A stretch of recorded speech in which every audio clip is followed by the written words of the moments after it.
नमस्कार बच्चों, आप लोग कैसे हो? अच्छी बात है। आप लोग पिछली कक्षा में संज्ञा में पढ़ाई थी, आप लोगों को पढ़े थे ना? हाँ, तो आप लोगों ने उसे याद किया? संज्ञा किसे कहते हैं? व्यक्तिवाचक संज्ञा और जातिवाचक संज्ञा, ये दोनों का जो मैं परिभाषा आप लोगों को लिखाई थी उस दिन, क्या आप लोगों ने पढ़ा? ठीक है, तो आज मैं आप लोगों को तीसरा जो है वो मैं पढ़ा रही हूँ, भाववाचक संज्ञा। अब आप लोग भाववाचक संज्ञा क्या है? भाववाचक संज्ञा क्या है? जिससे किसी का गुण, दोष, भाव पता चले। भाववाचक संज्ञा को गुणवाचक संज्ञा भी बोला जाता है। आप लोग ध्यान रखोगे, कहीं ऐसा ना हो कि आपको भाववाचक संज्ञा आ रहा हो लेकिन आप उस समय सोच रहे हैं अरे मुझे तो गुणवाचक आता है, भाववाचक नहीं आता है। कोई बच्चा सोचेगा मुझे भाववाचक आता है, गुणवाचक नहीं, कोई कहेगा गुणवाचक आता है, भाववाचक नहीं, दोनों एक ही है। इसलिए आपको मैं यहाँ पे गुणवाचक भी लिख दे रही हूँ ताकि समझने में किसी प्रकार की कोई परेशानी ना हो।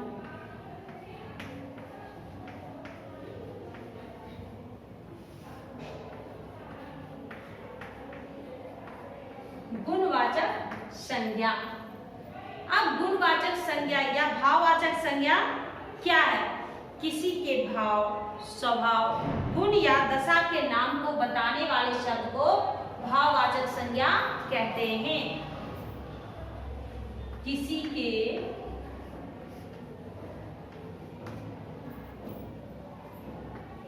भाव, स्वभाव, गुण, दोष, दशा को बताने वाले शब्द को भाववाचक संज्ञा कहते हैं।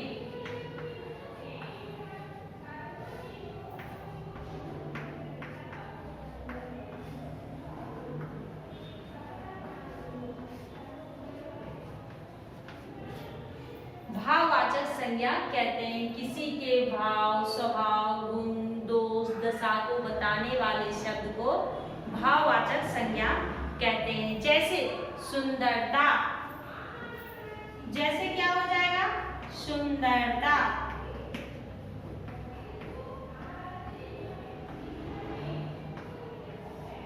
सुंदरता के बाद क्या आ जाएगा? कुरूपता, या फिर आप कुरूप भी लिख सकते हो, कुरूप। क्रोध, ममता इत्यादि। ये आपका क्या है? भाववाचक संज्ञा। भाववाचक संज्ञा किसे कहते हैं? किसी के भाव, स्वभाव, गुण, दोष, दशा आदि को बताने वाले शब्द को भाववाचक संज्ञा कहते हैं। अब जैसे यहाँ मैंने लिखा सुंदरता। सुंदरता क्या? उसका गुण है, अच्छाई है, वो खूबसूरत दिख रहा है। फिर कुरूप, उसमें दोष है, वो सुंदर नहीं दिखता। क्रोध, उसे बहुत गुस्सा आता है। अब ये उसकी अच्छाई बोले या बुराई बोलिए। फिर ममता, ये उसका गुण है, अच्छाई है उसमें। तो ये सब क्या हो जाएगा? भाववाचक संज्ञा। ये तुम्हारे भाव को दर्शा रहा है। तुम कभी गुस्सा हो जाते हो, कभी प्यार से रहते हो, कभी किसी को मारते हो, कभी उसी से प्यार से बात करते हो, कभी कोई ज्यादा सुंदर दिखता है, कभी कोई ज्यादा खराब दिखता है, तो वो सब क्या है? भाववाचक संज्ञा में आ जाता है। किसमें आता है?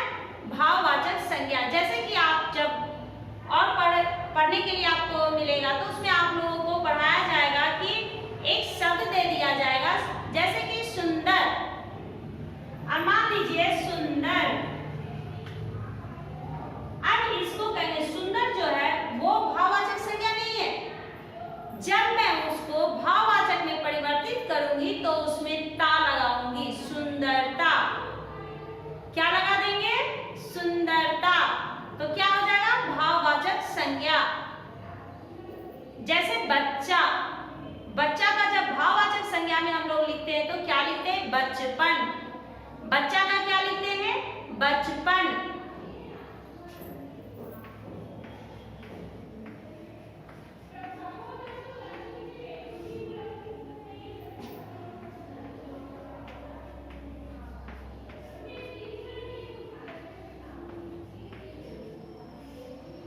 अब आप लोगों ने इसे समझ लिया। भाववाचक संज्ञा किसे कहते हैं? जो किसी का गुण, दोष, स्वभाव वो बताता हो उसे भाववाचक संज्ञा कहते हैं। जैसे हो गया सुंदरता, रूप, क्रोध, ममता इत्यादि। ठीक है, अब हम लोग क्या पढ़ेंगे? समूहवाचक संज्ञा।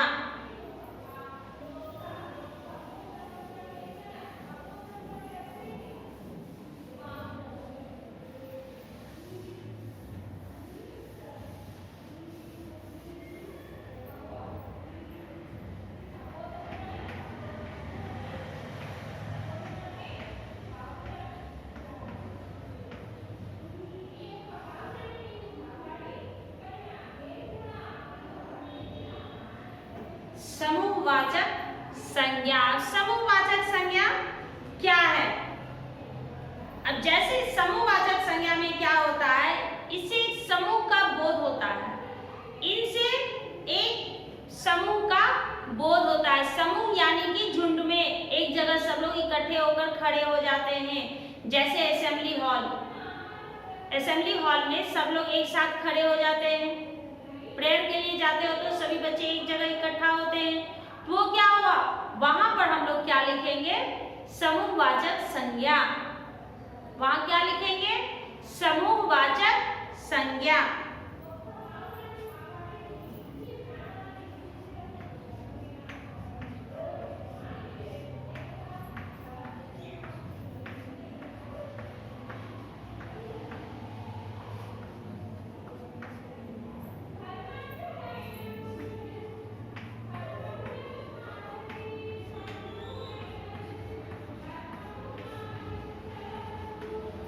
इनसे पूरे समूह का बोध होता है। अब जैसे, अब इसमें हम लोग क्या लिखेंगे? जैसे चाबियों का गुच्छा। क्या होगा? चाबियों का गुच्छा। अब जैसे हो जाएगा, सबसे पहले हम लिखेंगे सेना। सेना में तो कोई एक नहीं रहता है, सेना में कोई एक आदमी नहीं रहता, बहुत सारे रहते हैं। परिवार, परिवार एक आदमी से बनता है? नहीं बनता है।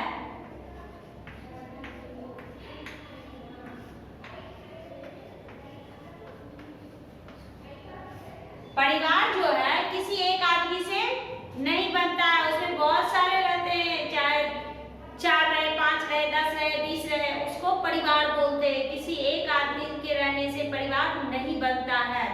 मान लीजिए कोई एक लड़का अकेले रह रहा है कहीं ऐसे ही, तो क्या आप उसको क्या बोलिएगा कि वो परिवार में रहता है? नहीं, वो अकेला रहता है। अब जिसके साथ दादा दादी, चाचा चाची, मम्मी डैडी सब भाई बहन सब मिलजुल कर रहते हैं, वो क्या हुआ? एक परिवार हुआ। मान लीजिए दादा दादी नहीं है, मम्मी डैडी भाई बहन है, वो सब अगर एक साथ रहते तो क्या हुआ? वो एक परिवार हुआ।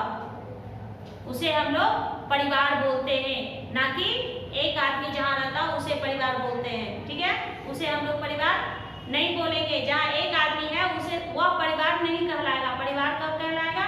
जहाँ हम कम से कम 3 से 4 आदमी एक साथ मिलजुल कर रहते हैं, उसे परिवार कहते हैं। अब इसमें आप लोगों को जैसे कि कहेंगे छत्ता। छत्ता किस चीज का छत्ता? मधुमक्खी, मधुमक्खी का छत्ता। तो उसमें एक मधुमक्खी तो नहीं रहती है, बहुत सारी मधुमक्खियां रहती है। हाँ, फिर है टोली। अब कहेंगे ना कि देखो लड़कों की टोली निकली है, तो उसमें एक लड़का नहीं है, लड़कों बोले या क्या बोले? लड़कों। तो बहुत सारे लड़के हैं, तो वो क्या हो जाएगा? समूहवाचक संज्ञा में। वो जातिवाचक में भी नहीं होगा, वो समूहवाचक हो जाएगा। क्यों? क्योंकि मैंने कहा देखो लड़कों की एक टोली आ रही है, लड़कों की एक टोली आ रही है, तो क्या हो जाएगा? समूहवाचक संज्ञा।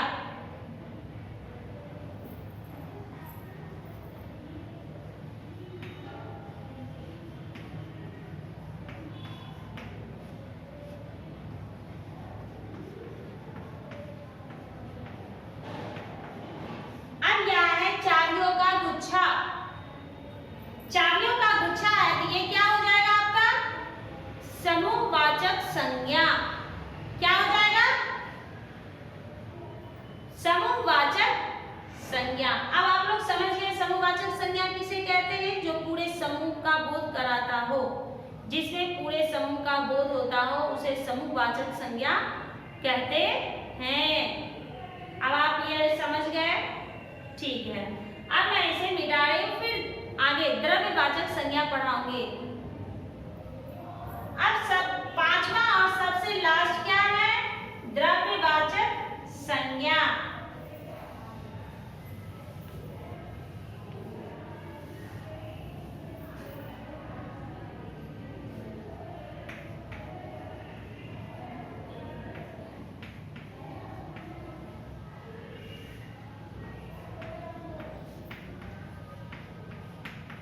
द्रव्यवाचक संज्ञा। अब द्रव्यवाचक किसे कहते हैं? जिसे हम माप या तोल सकते हैं।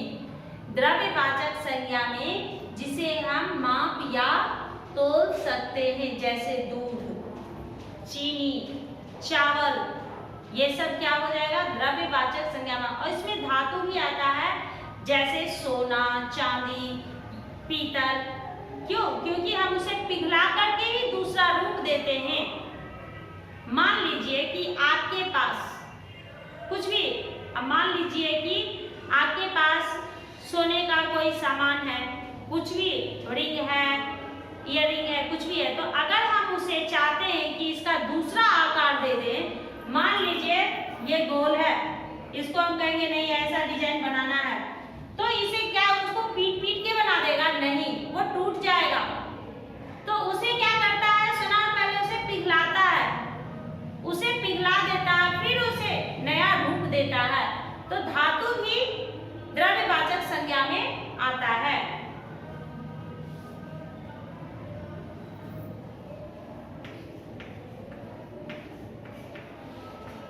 जिसे हम माप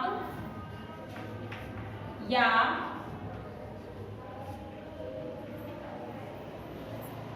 तोल सकते हैं और धातु भी द्रव्यवाचक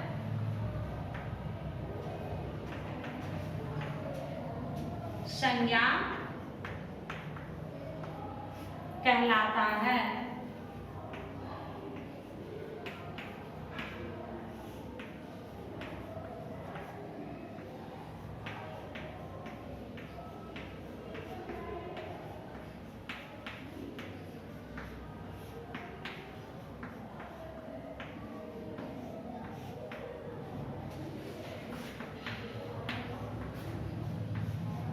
पीछे में यहाँ क्या लिखा? जिसे हम माप या तोल सकते हैं और धातु भी द्रव्यवाचक संज्ञा कहलाता है। अब जैसे कि सोना, मैंने सोना का उदाहरण दिया, क्यों दिया? सोना वो सोने वाला सोना नहीं, गोल्ड। अगर हमें इसे कोई दूसरा रूप देना होता है तो उसे पिघलाना पड़ता है, पिघला करके ही हम उसको दूसरा आकार देते हैं। वैसे ही चांदी, फिर घी, घी क्या है? घी आपका लिक्विड है, तो उसे हम लोग तोल सकते हैं, तोलते हैं। फिर तेल, ये क्या? ये भी लिक्विड है, तैलीय है, इसे हम क्या करते हैं? तोलते हैं। इसे क्या काउंट कर सकते हैं? नहीं कर सकते हैं। जिसे हम गिन सकते हैं वो आपका द्रव्यवाचक में नहीं आएगा, जिसे हम नहीं गिन सकते हैं वो द्रव्यवाचक में आता है। तो अब आप लोगों को समझ में आया, इसे आप लोग याद रखोगे। द्रव्यवाचक संज्ञा किसे कहते हैं? जिसे हम माप या तोल सकते हैं। इसमें धातु भी आता है, जिसे हम गिन नहीं सकते, जैसे चीनी, शुगर, उसे आप गिन सकते हो? नहीं गिन सकते हो। नमक को गिन सकते हो?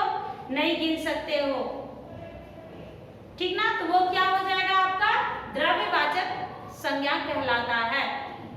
चावल, चावल को अगर मम्मी बनाती है तो उसको काउंट करके बनाती है? नहीं, किसी चीज से मापती है। मापती है? हाँ, चाहे वो ग्लास से मापे, चाहे कोई डब्बा रखते हो, चाहे कोई कटोरी रखते हो, किसी ना किसी चीज से वो माप के ही बनाती है। अब मान लीजिए आप दुकान में गए चावल खरीदे, तो क्या आप गिन के लोगे? उसको तो जाने दीजिए। मिर्ची, मिर्ची काउंटेबल है, आप उसे काउंट कर सकते हो, लेकिन क्या हम लोग जब दुकान में जाते हैं तो उसे गिन के खरीदते हैं? नहीं ना, वो भी माप या तोल के ही देता है। मांगता है तभी वो मुझे देता है, नहीं तो वो नहीं दे सकता। तो ये क्या हो गया आपका द्रव्यवाचक संज्ञा कहलाता है, जिसे हम माप या तोल सकते हैं और जिसमें इसमें धातु भी आ जाता है, जैसे कि मैं यहाँ पे लिखी सोना, चांदी, घी, तेल। आप लोग ये पहले पढ़ चुके होंगे, फिर भी एक बार मैं आप लोगों को याद दिला दी। तो अब आप लोगों का काम क्या है कि अच्छे से संज्ञा को पढ़ना है, समझना है और उसे याद भी करना है। टीचर आपको नोट्स तो देंगे ही, आप लोग क्या करोगे, रफ बुक में इसको लिख करके रखिए। मान लीजिए पढ़ते समय आपके पास मोबाइल नहीं है, कुछ ऐसा, तो आप कैसे पढ़ोगे, तो आप रफ बुक में लिख करके रखोगे ताकि पढ़ने में आप लोगों को सुविधा हो। ठीक है, तो आपका संज्ञा खत्म हो चुका है, यानी कि मैंने आप लोगों को संज्ञा पढ़ा दिया। ये आप लोगों को अच्छे से याद रहना चाहिए। अब अगली कक्षा में हम लोग जब मिलेंगे तो यही संज्ञा जो है इसको हम लोग बंद करेंगे, सर्वनाम पढ़ेंगे। ठीक है, तो आज का होमवर्क देखिए।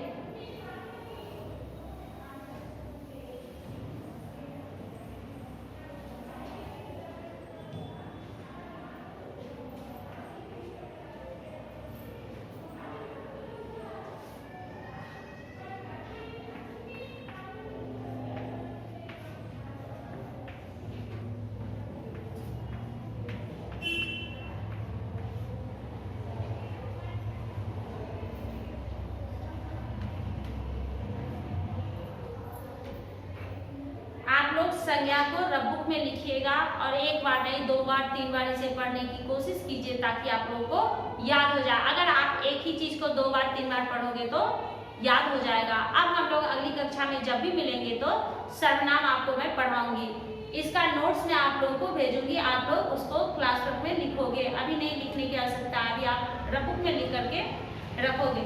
हम लोग क्लासवर्क के लिए नोट्स भेजेंगे तो उसमें आप लोग लिख करके रखिएगा, ताकि फिर जब टीचर आपसे पूछे तो आप ये नहीं कहना कि टीचर आपने तो मुझे लिखाया ही नहीं, आपने तो मुझे पढ़ाया ही नहीं।